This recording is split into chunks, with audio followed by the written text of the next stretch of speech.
I think I can officially say good afternoon since it's 12:02. Can I do that? My name is James Lankford. I'm a senator from Oklahoma, and today you can call me the late James Lankford because I'm running behind from our previous meeting. That ends up happening at times, as some of you know very well. I want to give you a quick update on some budget reforms. And of all days to be able to talk about reforming structure on budget, let's talk about on the day that there's a giant omnibus hitting the desk of the Senate. How many of you remember the 1988 State of the Union address that President Reagan gave when he put a 43-pound bill on the desk and said, "Never again"? We're doing another one this year, and we did one last year, and we did one the year before. Now, I believe there were 5 of the 6 years after Reagan made that speech to basically try to humiliate Congress. I think 5 of the 6 years after that, there wasn't an omnibus, and then we went right back into the bad habits. Many of you may know the budget process was created in 1974 as a direct pushback on President Nixon from Congress and President Nixon having their own battles on funding and spending. So they created the 1974 Budget Act, and out of that 1974 Budget Act, we have things like CBO that was created. We have multiple other entities, but we also have this 12-step process from 12 different appropriation bills. It also creates a budget committee, 12 appropriation bills, but in between them are supposed to be authorization. So the way that it works, you write a budget, authorizing committees give input, appropriation committees all go through the process, the 12 of them pass individually, they get signed into law. That has happened 4 times in the last 44 years as it was designed, 4 times. So what I've tried to raise the issue on is at some point we should stop just beating our head against this and saying next year we'll make it work, because next year's not any different than this year. We need a change in the process of how we do budgeting. So it's not just a matter of how we do it, it's about where are we going. Each year the debt and deficit gets larger and there's no attention to it.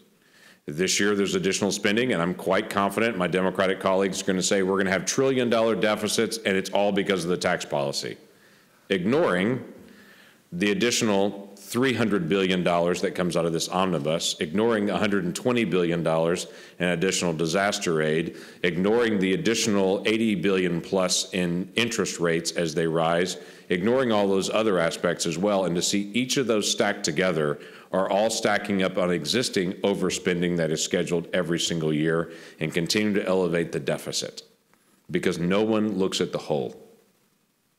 Even when you actually get into the appropriations process itself, there's no one that looks from committee to committee.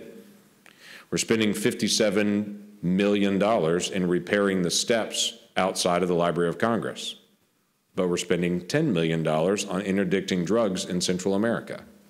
Now, if you were to have $57 million, would you rather fix the steps in the Library of Congress or interdict the drug flow coming out of Central America? No one can look at it because those are 2 different aspects. Those are 2 different titles, and no one can look at one to the other and say, no, our priorities are more here than there. So how do you fix this? There is a 16-member team that has been put together, Republicans and Democrats, yes, another super committee, that has been put together from House and the Senate, with a responsibility to come up with a budget process. Whether we can get there, I can tell you that in November of this year. But the hope is to dramatically reform how we do budgeting, to not have a partisan process in budgeting, though there are plenty of partisan issues in budgeting, but to create a process that the process itself works regardless of whether it's a D or an R actually leading the House, the Senate, or the White House, to at least get a process to be able to hear things. You've got to have a big picture view. What are we actually trying to do? Is that debt to GDP? Is that trying to get to deficit reduction? What is the real goal of our budgeting? Is the goal of the budget to spend more or to actually try to be able to establish a process? Should we do the budgeting every single year? I don't think so. There are 20 states that do budgeting every 2 years. It provides some consistency of the process, that you have a crazy debate through 1 year, but at least you know for the next 2, this is the process that's going to happen, and we're going to have some level of consistency in the process. CBO used to be about getting a score to Congress. CBO is now about trying to get the most arbitrary possible scoring back and to be able to find a loophole in the system. So we have wonderful terms here, things like pension smoothing. to be able to establish how do we get a balanced budget, or CHIMPs, changes in mandatory programs, to be able to say this money was intended for this, but we weren't spending it, but it was expected that we were spending it, and so it's actually a savings. And so we spend the same exact dollar year after year after year because it was allotted we would spend it, but we actually didn't, so that savings that we can spend somewhere else. Or overseas contingency operation funds, which tend to never go away beyond it. Disaster relief, which is really not budgeted, but is above and beyond. And I can go on and on the exceptions to the rule. That's how we try to budget now. We've got to be able to fix through the process of that to be able to get a better product for it. So dealing with the CBO gimmicks, dealing with what we do, and the heresy of all heresies, what's the function of the budget committee now? The budget committee used to be all about doing the first step. The president's budget was supposed to be a submission that would come in of the ideas from all the executive branches, but the president's budget has never, ever become law. And it's actually just the whipping boy, typically. I have no issue with the president submitting, here are ideas for duplication, here are ideas where we can have savings, here are ideas of things that we could do better or worse, but the president's budget becomes actually the political fighting point now, rather than an established set of ideas. We need the ideas from the executive branch. They have them. They're operating through those systems.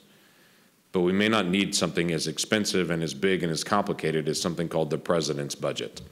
There's a lot of money spent and a lot of time on a document that's put on a shelf. We got to fix that. Establish the budget committee, what their real role is and how they're going to operate, and try to figure out the most complicated of all of these.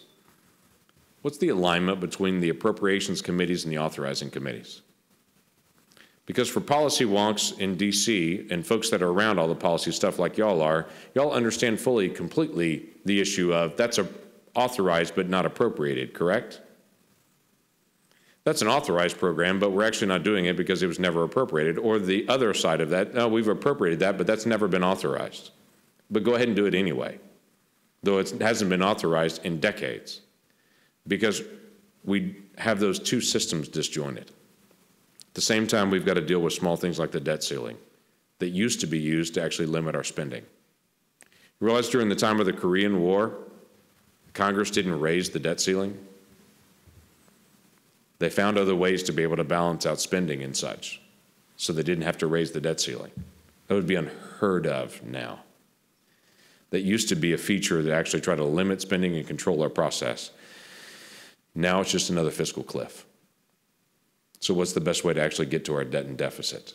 Maybe that's some sort of pressure point that you can put on Congress to say, the White House has the ability to be able to raise the debt ceiling if the deficits are actually going down. But if deficits are going up, we're heading the wrong direction and Congress needs to deal with it. Or maybe there's some other mechanism. But we've got to be able to figure out how to be able to resolve that.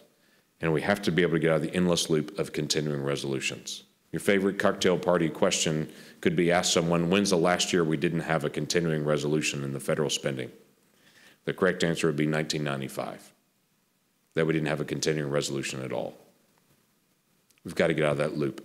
And it's not just because it's an annoyance in DC, it's because every federal entity can't do contracting during that first quarter of every year because they don't have assured money. And it's a problem. We lose a quarter of contracting every year now. And so things cost a lot more. It's part of the reason that we overspend on so many different items in the federal government. These are all areas that have to be addressed. They're all kind of inside the machine kind of issues that have to be dealt with. We're trying to be able to work through the process this year. And the hope is that we can actually come out with a resolution that actually works for us. Now, will it work for us for the next 200? No. It'll probably work for us the next 20 or 25, same as the 1974 Budget Act did. But we've got to be able to restart it, and we've got to admit this current system doesn't work. While we're at it, there are a few other small products that need to be resolved in the United States Senate.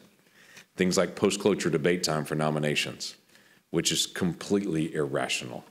The fact that we cannot get onto legislation because we've got post-cloture debate time happening on a nomination that then passes unanimously, or that some district judge has to have 30 hours of debate time when actually no one ever goes to the floor and debates them, and then they pass unanimously, only to be able to stop the Senate from actually doing its work. We've got to be able to work through that process and try to figure out how do we actually get back to doing legislation again. These are not insurmountable issues. These are not even constitutional issues. These are process things. And I know y'all enjoy getting a chance to be able to go through the machine. I thought I'd give you a little quick glimpse of some of the inside of what we're trying to be able to work through on budget process, some of the rules process that I can go into greater depth some other time when I'm actually on time. And then maybe we can have some Q&A back and forth. Contact our team if you have an interest to be able to talk about it. And I see some of our team members that are here even. But if you'd be interested to be able to connect with us or have insights or ideas on whether it be budget reform or Senate rules reform, share them. We don't think we own every good idea. And I'm not afraid to be able to pull ideas from all over the country. That's kind of what a representative republic is supposed to do, is to be able to pull ideas from all over the place. So let us know if we can stay engaged in some of those issues. And I appreciate your patience today and let me slip in a little bit late. Bless y'all. Thanks.